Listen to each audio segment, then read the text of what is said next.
ദേവികുഞ്ഞെ, ദേവികുഞ്ഞെ, ഒന്ന് എഴുന്നേറ്റേ. എന്നാ കിടപ്പായത്? കാപ്പ് കുടിക്കണ്ടായോ?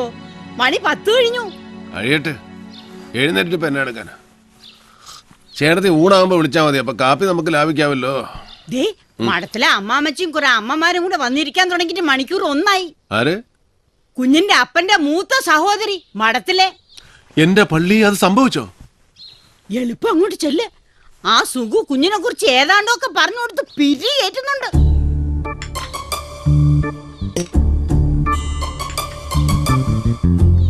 ഈ ഗ്ലബി പോക്ക ഒന്ന് നിന്ന് കിട്ടേണ്ടത്. അതിന്റെ സെക്രട്ടറി എന്നൊക്കെ പറഞ്ഞാ അത് വല്ല ഗുണമുള്ള കാര്യമാണോ? നഷ്ടമാ നഷ്ടം. അച്ചായന് 2 പിടിപ്പിക്കണമെങ്കിൽ അത് ഇവിടെ വെച്ചായ പോരെ. ഇത് കണ്ടവനും പോണവനും വള്ളം നിറയെ കുടിച്ചേച്ച് ഡേവിഡിന്റെ പറ്റിൽ എഴുതിക്കോന്ന് പറഞ്ഞൊരു പോക്കല്ലയോ? നേരത്തിനും കാലത്തിനും പെണ്ണ് കെട്ടാത്തതിന്റെയാ കൂടുതലും. ഒരു പെങ്കൊച്ച് ഇവിടെ ഉണ്ടായിരുന്നെങ്കിൽ ഇത് വല്ലതും നടക്കുവോ? കറക്റ്റ് അമ്മാമ്മച്ചി. അല്ലാതെ ഞാനിതിപ്പോ എത്രാന്ന് വെച്ചോ ഉപദേശിക്ക? ഒരിക്കൽ ഞാൻ ഏതാണ്ട് പറഞ്ഞപ്പോ എന്നോട് പറയുവാ, വണ്ടി ഓടിക്കുന്നവൻ ആ പണി ചെയ്തേച്ചാ മതിയെന്ന്. അതൊന്നും കേട്ട് നീ പിന്മാറണ്ട. ഞാൻ പിന്നീന്ന് മാറിയിട്ട് വേണ്ടേ? എടാ, പെറ്റ തള്ളയുടെ സ്നേഹവും ശകാരവും ഇത് രണ്ടും അവന് കിട്ടിയിട്ടില്ല. അവളങ്ങ് പോയില്ലയോ ചെറുക്കൻ 5-6 വയസ്സുള്ളപ്പോ. അപ്പനാണെങ്കി അത് അങ്ങനൊരു കഥ. ശരി, അവൻ എഴുന്നേക്കാൻ ഭാവമില്ലെങ്കിൽ കിടക്കട്ടെ. ഒന്ന് മഠത്തിലോട്ട് വരാൻ പറഞ്ഞേ, സമയം കിട്ടുമ്പോ. എന്നാ നമുക്ക് ഇറങ്ങിയേക്കാം. എന്താ? അതാ നല്ലത്. അന്നാമോ, ദേ വന്നേ. ഉടനെ ഒന്നും എഴുന്നേക്കുന്ന ഭാവമില്ല. അമ്മമാര് ഊണ് കാണുമെങ്കിൽ പറയണേ. ഇല്ലെന്നമ്മേ, ഞങ്ങൾ ഇറങ്ങുവാ. എന്നാ ഇത് അവന്റെ കൊടുത്തേക്ക്. റോമിന്ന് വെഞ്ചരിച്ചതാ. ഇതൊന്ന് കൊടുക്കാൻ കൂടെ വേണ്ടിയാ ഞാൻ ഇതിലേ കേറിയത്. പൊക്കോട്ടേടാ സുഖുവേ. ഓ ശരി അമ്മാമ്മച്ചി. സുകുമാരോ, എന്നാ ചേട്ടത്തി? ഒന്നിഞ്ഞു വന്നേടാ. ഭക്ഷണം കൂടെ നിന്നിട്ട് പണി പണിയുമ്പോ നിനക്ക് നല്ല സുഖം അല്ലടാ സുഖു. അടുത്ത കൈ ഒന്നുള്ളു കേട്ടോ. ഇല്ല, സാറിങ് എത്തിയില്ല എന്നാ ഞാനും അറിഞ്ഞത്. ഉമ്മച്ചൻ റിസൈൻ ചെയ്തു ഇവിടെ പിള്ളേരാരോ പറഞ്ഞു കേട്ടായിരുന്നു. ശരി, സാർ ഇന്നിവിടെ ഉണ്ട്. നാളെ തിരുവനന്തപുരത്തിന് പോവൂ. ഓ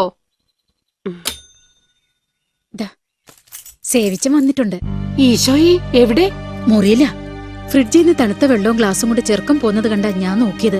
എന്തോ പുകിലും കൊണ്ടാ. ഇച്ചിരി കടുപ്പത്തില.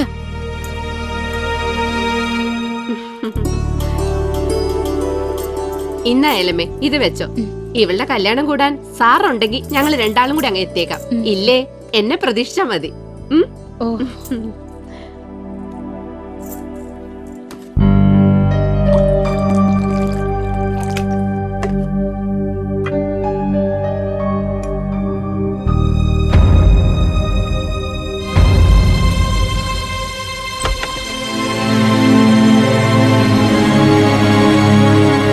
ഇതിനിപ്പോ രാത്രിയെന്നോ പകലെന്നോ കണക്കൊന്നും ഇല്ലാതായോ സേവിച്ച? ഓ, ഇനി എന്തോന്നിന് അമ്മച്ചി കണക്ക്? എനിക്കിപ്പോ എല്ലാവരും കണക്കാ. സേവിച്ചിനെങ്ങനെ കുടിച്ചു കുടിച്ച് അങ്ങനെ തീരും. അപ്പന്റെ അമ്മച്ചിയുടെയും കണക്ക് പുസ്തകത്തിൽ നിന്ന് എന്നോ വെട്ടിപ്പോയ പേരല്ലേ എന്റേത്. ഓ, എന്നതാന്നാവോ ഇത്ര പെരുത്ത് ദണ്ണം? പെരുത്ത് സന്തോഷിക്ക് എന്നതാ എനിക്കുള്ളേ. MC പോളിന്റെ മൂത്ത ഒന്നൊരു പേര്, അത് വെറും ഒരു പേരാന്നേ. മകൻ ശരിക്കും അവനല്ലേ, ബെന്നിച്ചൻ. പാർട്ടിയിൽ ഇപ്പൊ പോൾ സാറിന്റെ വലതുഭാഗത്ത സ്ഥാനം. നാളെ MLA, മന്ത്രി. ഞാൻ എന്തോ ആയി. കിഴക്കമലയിലെ തോട്ടത്തിൽ അട്ടയുടെ കടിയും കൊണ്ട് കണ്ണിന് നേരെ കണ്ട അപ്പച്ചന് കലിയ. ഉള്ളത് പറയണ്ട അമ്മച്ചി, എന്നെ എവിടെന്തെങ്കിലും ദത്തെടുത്താന്നോ? ഇങ്ങനെ പക്ഷഭേദം കാണിക്കുന്നോണ്ട് ചോദിക്കുക. സത്യം പറ, ഞാൻ നിങ്ങളുടെ മോൻ തന്നെ അല്ലേ? കർത്താവിന് നിരക്കാത്ത വർത്താനം കള്ളും വലിച്ചേറ്റ് വിളിച്ച് കൂവിയല്ലണ്ടല്ലോ സേവിച്ച നീ. പക്ഷാഭേദം കാണിച്ചെന്ന്. നിന്റെ കൊണവധികാരം കൊണ്ട് ഞാനും സാറും കൂടെ കുടിച്ച കണ്ണീരിന് കഴിഞ്ഞു കണക്കുണ്ടോടാ. 10 സ്കൂളിൽ കയറിയിട്ടാ നീ 10ാം തരം പാസ്സായത്. അവസാനം കോളേജിൽ ചെന്നതിന്റെ കൊല്ലം തന്നെ കുത്തുകേസ്. തല്ലും വഴക്കും അടിയും കുത്തുമായി നടന്ന് നിന്നെ എസ്റ്റേറ്റിൽ കൊണ്ടാക്കി. അവിടെ നീ എന്നെ പറപ്പാ കാണിച്ചേ. കഞ്ചാവ് കൃഷി നടത്തി. തമ്പുരാന്റെ കൃപ കൊണ്ടാ അന്ന് റവന്യൂ മന്ത്രി MC പോൾ രാജിവെക്കാണ്ട് രക്ഷപ്പെട്ടത്. എടാ, കയ്യിലിരിപ്പ് നന്നാവണം. അതിനെ കർത്താവ് പാതിയെ കൂടത്തുള്ളൂ. ബാക്കി പാതി അവനവൻ തന്നെ ഉണ്ടാക്കണം. കൊച്ചമ്മേ, സാറ് വന്നു. ഒരു പറ്റിയല്ലോ. എന്നാ? ഞാൻ ഇയാളോട് പറയാനുള്ളതല്ലേ, വീട്ടിൽ നിന്ന് ഇറങ്ങുമ്പോ ഒരു റീത്ത് ഡിക്കിക്കകത്ത് വെച്ചേക്കണമെന്ന്. ഒരു റീത്ത് ഉണ്ടായിരുന്നെങ്കിൽ ആ പിള്ളേരുടെ വീട്ടിൽ വെറും കൈയോടെ കയറി ചെല്ലണ്ടായിരുന്നു. റീത്തുമായി ചെല്ലുമ്പോ അറിഞ്ഞോണ്ട് ചെന്നതാണെന്ന് വ്യക്തമായില്ലേ? അത് ശരിയായിരുന്നു. ഒരു മരണ വീട്ടിൽ പെട്ടെന്ന് കയറി ചെല്ലുമ്പോ അത് റീത്തുമായിട്ടാവുമ്പോ ഇമ്പാക്ട് ഡബിളാ. ഓ, ഇത് ഞാനെപ്പോ വന്നു?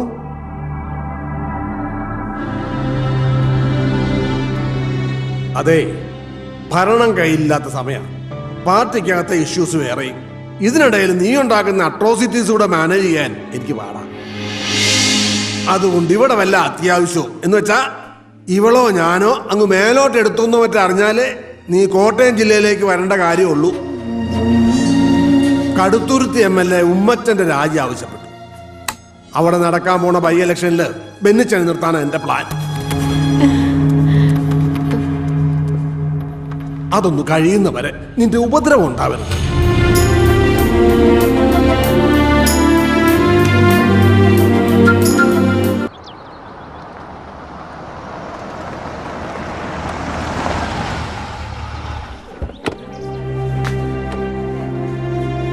ഇതിപ്പം ഏതാണ്ട് 10 ദിവസമായി റൂമിൽ നിന്നും പുറത്തോട്ടിറങ്ങിയിട്ട് കഴിക്കാൻ നേരം പിള്ളേര് പിടിച്ചു വലിച്ചോണ്ട് വന്നാ എന്തേലും ഒന്ന് തൊട്ട് വെച്ച് എഴുന്നേറ്റ് പോകും.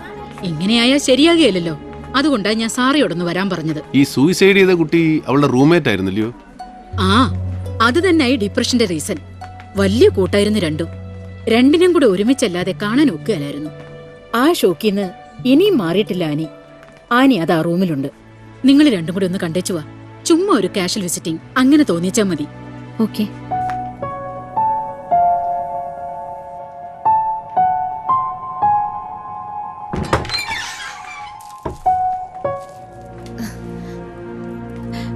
ഇത് എന്നാ കോലവാടി?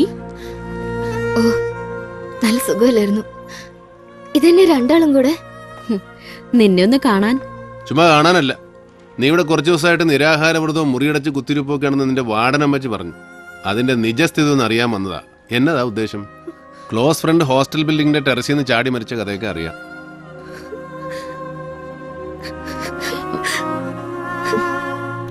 അവളെ കരയിപ്പിച്ചു. അങ്ങനെ കരഞ്ഞാലെങ്ങനാ? നീ ആ മൂടിന്ന് പുറത്തു വരണം, എന്നിട്ട് ക്ലാസ്സിൽ പോയി തുടങ്ങണം. ഞങ്ങളുടെയൊക്കെ പഴയ ആനിയായിട്ട് മാറണം. എന്നാ? ഞാൻ ശ്രമിക്കുന്നുണ്ട്. ഓർഫനേജിൽ വെച്ചിട്ടുള്ള പരിചയമായിരുന്നു അർച്ചനയായിട്ട്. എന്നെ പോലെയല്ല, പാരന്റ്സിനെ ഓർമ്മ വെക്കും മുമ്പേ നഷ്ടപ്പെട്ടതായിരുന്നു അവൾക്ക്. അവൾക്ക് ഞാനും എനിക്ക് അവളൊന്ന് കരുതി പഠിത്തത്തിൽ മാത്രം ശ്രദ്ധിച്ച് ജീവിക്കുകയായിരുന്നു ഞങ്ങള്.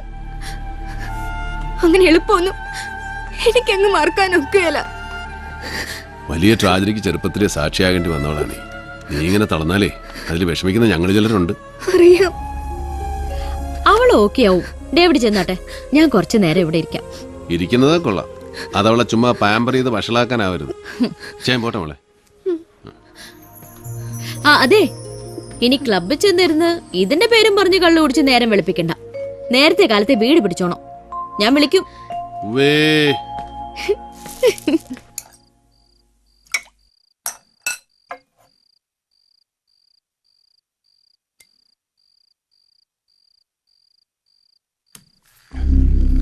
ബെന്നി, നിന്റെ പേര് അനൗൺസ് ചെയ്യുമ്പോ സ്പ്രെഡ് ചെയ്യാൻ സാധ്യതയുണ്ട് ഒരു സ്കാൻഡൽ.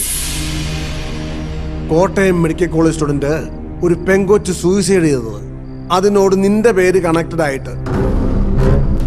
മനസ്സിലായല്ലോ? അത് അച്ഛൻ പൂച്ചൻ പറഞ്ഞു തുടങ്ങിയപ്പോ മാതച്ചായനെ ഞാൻ നേരിട്ട് വിളിച്ചു പറഞ്ഞ ഒരു ന്യൂസ് കില്ലിംഗ് നടത്തിയത്.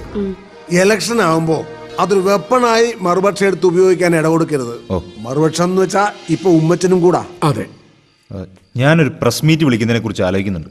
മീഡിയയുടെ മുന്നിൽ ഒരു open challenge. I am sure ഒരു പ്രൂഫും ഒരുത്തനും കൊണ്ടുവരാൻ കഴിയില്ല. I am confident. എന്നതാന്ന് വെച്ചാ വർഗീസുമായിട്ട് ആലോചിച്ച് ചെയ്യും. വൈകണ്ട. എന്താ വർഗീസേ?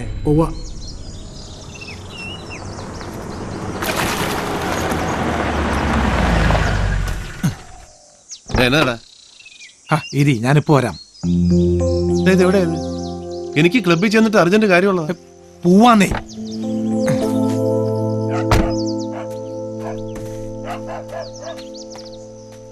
പെങ്ങളെ, ബൈജു എന്തിയേ? ആ, കാലത്തെ പോയായിരുന്നു. കാലത്താ? അവന്റെ പരോള് തീർന്ന നാളല്ലയോ? ആ, എനിക്കറിയാൻ മേല. പോയി.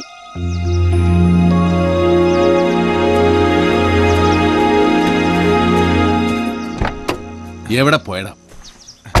നമ്മുടെ ചുണ്ടൻ ബൈജു ഇല്ലയോ, മാണിപ്പുഴ തങ്കച്ചനെ കൊന്നേ? അവൻ പരോള് തീർന്ന് നാളെ ജയിലിലേക്ക് പോകുന്ന കേട്ടെ. എനിക്കൊരു മരുന്ന് അച്ചായൻ്റെ അപ്പച്ചന് കൊടുത്തേക്കണ്ടായിരുന്നു. നാളെ പരോള് തീരുന്നവൻ എന്നെ മുങ്ങിയത് എന്തിന്? അവന് ജയിലിലെ മീൽസ് അത്രയ്ക്ക് പിടിച്ചു കാണും. നീ വണ്ടി എടുക്കടാ പോപ്പ.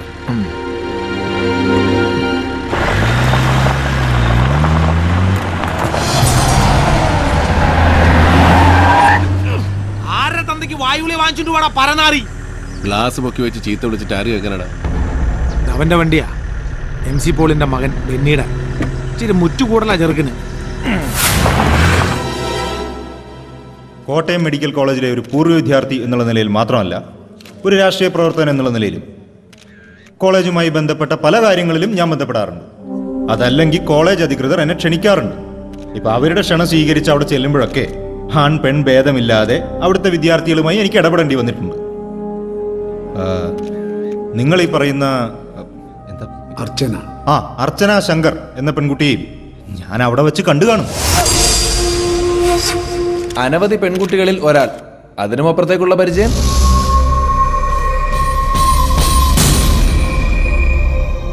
സുഹൃത്തെ, ഈ ചോദ്യവും ഒരു മാധ്യമ പ്രവർത്തകന്റെ ജിജ്ഞാസയും, കേൾക്കാൻ ആഗ്രഹിക്കുന്ന ഒരു ഉത്തരം, അതല്ലെങ്കിൽ പറയുന്ന മറുപടിയിൽ നിന്ന് വേണ്ട മറുപടി ഉണ്ടാക്കിയെടുക്കാനുള്ള നിങ്ങളുടെ ഈ സ്കിൽ, ഒരു പൊതുപ്രവർത്തകന്റെ ജീവിതം ഇത്തരത്തിലുള്ള ചെളിവാരിയറിയലുകളൊക്കെ സഹിക്കാൻ ബാധ്യസ്ഥമാണ്. പക്ഷേ മരിച്ചുപോയ ഒരു പാവം പെൺകുട്ടിയെ കുഴിമാടത്തിൽ നിന്ന് പുറത്തെടുത്ത് അപമാനിക്കുന്നതിനെ അത് ഉപകരിക്കത്തുള്ളൂ.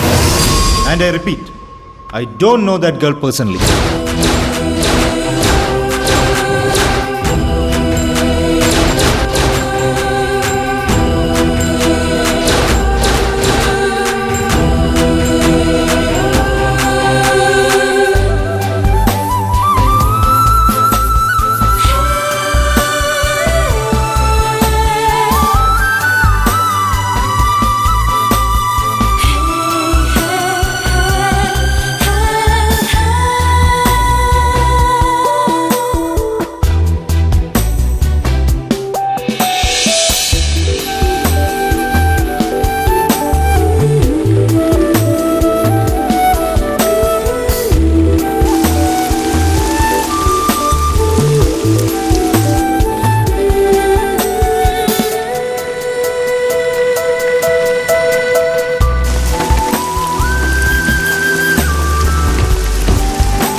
എപ്പോ? ഞാൻ ദേ വരുന്നു.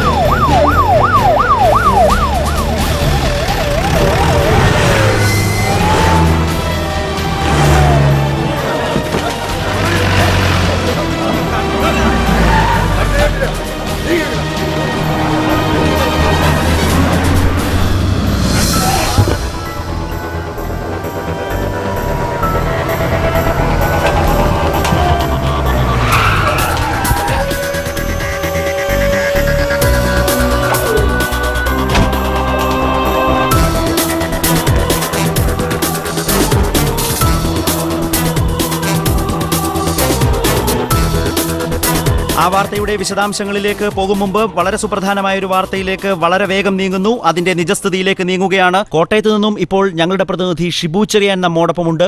ഹലോ ഹലോ ശരത്, കേൾക്കുന്നില്ല? ഹലോ ഷിബു, കേൾക്കാമോ? കേൾക്കാൻ പറ്റുന്നുണ്ട്, പറഞ്ഞോളൂ. മലങ്കര കോൺഗ്രസിന്റെ അധ്യക്ഷൻ MC പോളിന്റെ മകനും മലങ്കര യുവജന ഫെഡറേഷന്റെ സംസ്ഥാന പ്രസിഡന്റുമായ ഡോക്ടർ ബെന്നി പോളിന് അപകടം സംഭവിച്ചിരിക്കുന്നു. എന്താണ് ഈ വാർത്തയുടെ വിശദാംശങ്ങൾ? ശരത്, ആദ്യം അടിസ്ഥാനരഹിതമെന്ന് തോന്നിക്കുകയും പിന്നീട് സത്യമാണെന്നറിയുകയും ചെയ്ത ഒരു വാർത്തയാണിത്. ഡോക്ടർ ബെന്നി പോൾ കൊല്ലപ്പെട്ടിരിക്കുന്നു. ദാരുണമായ ഈ വാർത്ത അറിഞ്ഞ് സംസ്ഥാനത്തിന്റെ വിവിധ ഭാഗങ്ങളിൽ നിന്നും നിരവധി രാഷ്ട്രീയ പ്രമുഖർ ഇപ്പോൾ ആശുപത്രി പരിസരത്തേക്ക് എത്തിക്കൊണ്ടിരിക്കുകയാണ്. ശരത്, ഇവിടെ എന്നോടൊപ്പം കോട്ടയം SP രാജഗോപാൽ ഉണ്ട്. കൂടുതൽ വിവരങ്ങൾ ശ്രീ രാജഗോപാൽ പറയുന്നതായിരിക്കും. കുമരകത്തുള്ള ഡോക്ടർ ബെന്നി പോളിന്റെ ഗസ്റ്റ് ഹൗസിലെ കിടപ്പുമുറിയിലാണ് മൃതദേഹം കുത്തേറ്റ നിലയിൽ കണ്ടെത്തിയത്. ആ അതിഥി മന്ദിരത്തിലെ വാവച്ചൻ എന്ന വാച്ച്മാൻ ദാരുണമായ ഈ കാഴ്ച കണ്ടാവണം ബോധരഹിതനായ നിലയിലാണ്. അയാളെ ഈ മെഡിക്കൽ കോളേജിലെ തീവ്രപരിചരണ വിഭാഗത്തിൽ പ്രവേശിപ്പിച്ചിരിക്കുകയാണ്. അയാൾക്ക് ബോധം തിരിച്ചു കിട്ടിയാൽ മാത്രമേ കൂടുതൽ എന്തെങ്കിലും വിവരങ്ങൾ അറിയാൻ കഴിയൂ. ആരാ ഈ ചെറുക്കനെ താങ്ങിയത്? ഇവൻ വണ്ടിയും പറപ്പിച്ചിട്ട് പോകുന്നത് ഞാനും സുഖം രാവിലെ കണ്ടതാ. ചേട്ടാ, അതിന്റെ ഇടയില് കഷ്ടം. ഈ ചെറുക്കനിലായിരുന്നു പോൾ സാറിന്റെ പ്രതീക്ഷ മുഴുവൻ. അണ്ടർ ട്രെയിനിങ്ങിലായിരുന്നു പയ്യൻ. കുഞ്ഞച്ചോ, ഒന്ന് പോണല്ലോ പാലായിക്ക്. എന്നാ ഓരോന്ന് പറ. മരിപ്പിന് പോകുമ്പോ അങ്ങനെ ഉണ്ട്. ചെയർമാനും ശ്രീ MC പോളിന്റെ പുത്രനാണ്.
അപ്പുറത്തോട്ടെങ്ങാനും പിടിച്ചോണ്ട് പോവർഗീസേ.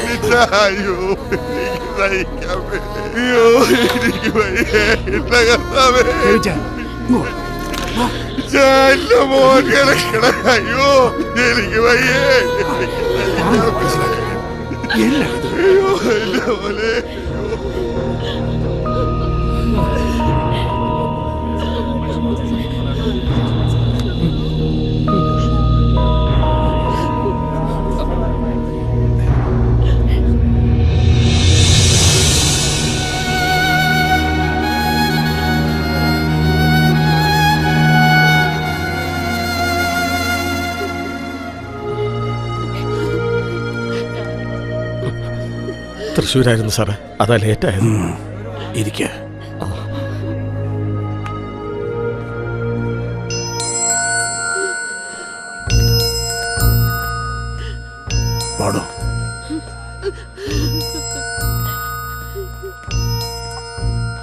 കഥ കടച്ചേക്ക്.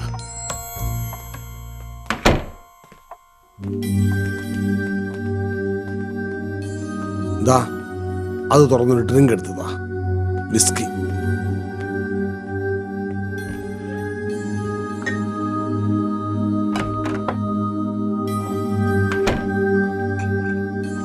ആ, ഞാൻ വന്നേക്കാം. താൻ കഥകിന്റെ പുറത്ത് കാണണം. ഉവ്വ.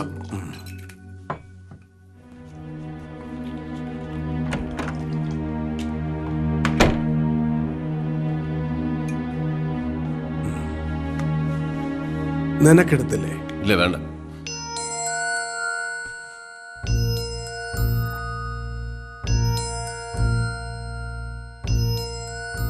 ഈ കിട്ടിയത് പാപത്തിന്റെ ശമ്പളമാണല്ലേ. അത്ര വലിയ പാപമൊന്നും ഞാൻ ജീവിതത്തിൽ ചെയ്തിട്ടില്ല. എക്സിസ്റ്റൻസിന് വേണ്ടി ഏത് പൊളിറ്റീഷ്യനും കളിക്കുന്ന ചില ഗെയിംസ്, ചില ക്രൂക്കഡ് മൂവ്സ്, അത്രയൊക്കെ ഉണ്ടായിട്ടുള്ളൂ. പിന്നെ ഒരു വലിയ തെറ്റ് അല്ല, തന്തയില്ലായ്മ MC പോൾ കാണിച്ചിട്ടുള്ളത് നിന്റെ അപ്പച്ചനോടാ. അയാളെ രക്ഷിക്കാൻ വേണ്ടി ഞാൻ കോടതി വിറ്റ്നസ് ആയിട്ട് പോയില്ല എന്നുള്ളതാ. ചെയ്തതിന്റെ തൂക്കത്തിലാവില്ലല്ലോ ശിക്ഷ. കർത്താവ് തമ്പുരാന്റെ കോടതിയില് ഇങ്ങനെ ആയിരിക്കും തീർപ്പ്.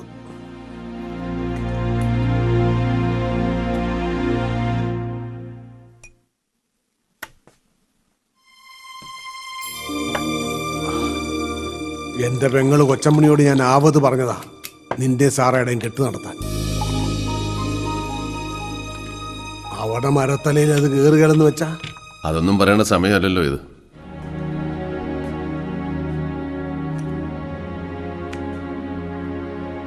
ബെന്നി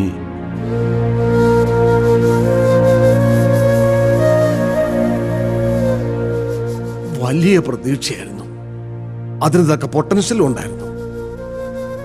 ഇത്രയും നാളത്തെ അധ്വാനം മുഴുവൻ ഏൽപ്പിക്കാൻ പോന്നവനായിരുന്നു. അതാ പുറത്ത് ആ കണ്ണാടിക്കൂട്ടിൽ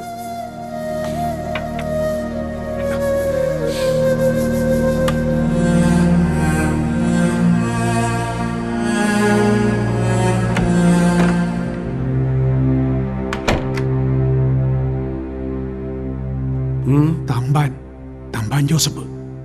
ഞാൻ വെളിയിലോട്ട് വരാം.